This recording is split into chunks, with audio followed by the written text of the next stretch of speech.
You can use allocation accounts in documents and journals. Let's now see in Dynamics 365 Business Central how we can achieve that.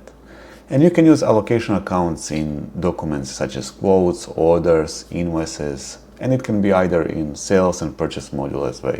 There is no rule. And the most common way where you are going to use allocation account is in order or in the purchase invoice. Let's now see how we can use allocation account with the purchase invoice document. So I'll create a new purchase invoice. Okay, and I need to specify my vendor. So vendor 10,000, my fabricant vendor. And then I'm going to specify vendor invoice. So for example, like this. And I'm going to collapse my general. And now there are two ways how you can use allocation account in a document. If I drop down into type field, you will see that I have allocation account possible as an option. So besides item, resource, GL account, I can also use allocation account as a type in lines. The second way to use allocation account is by scrolling to the right and by choosing allocation account number in a field allocation account NO. So this is the second way how you can post allocation based on allocation number. Okay, but let's now make some example. So if I scroll to the left, if I choose my allocation account type, here again I'm going to see all my allocation types. And this approach you are going to use when you have created allocation account for specific GL.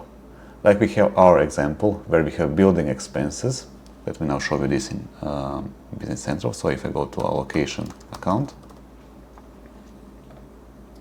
and if I open my building, here you can see that I have GL account defined and I have allocation based on the percentage and dimension.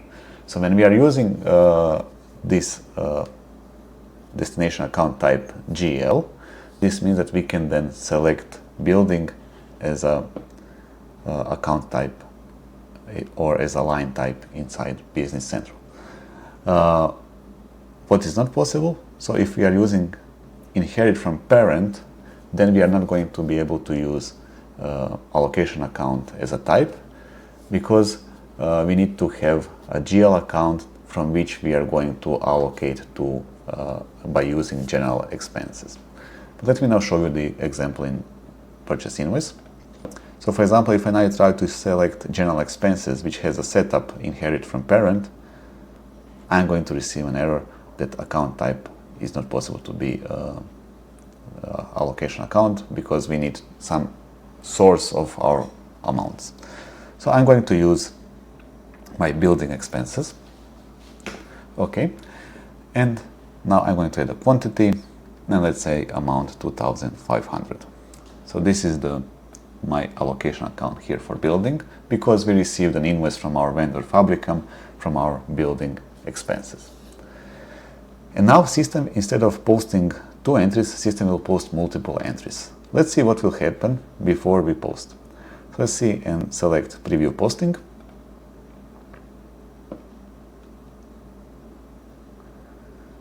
Okay, I need to specify tax group code on my invoice.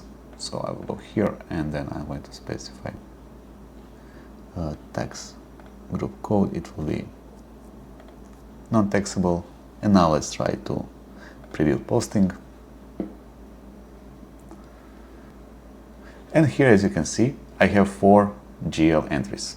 If I drop down in the number of entries, you can see that now I have my amount split based on my allocation account setup that I have defined in previous modules. So system will post 3 GL entries with split of my dimensions. Okay, let's now go and post our invoice.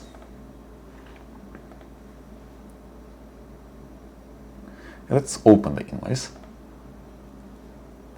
And here, as you can see, system automatically replaced one line that I had with allocation account with 3 lines for GL accounts and we have amounts that are split based on the allocation share or allocation percentages.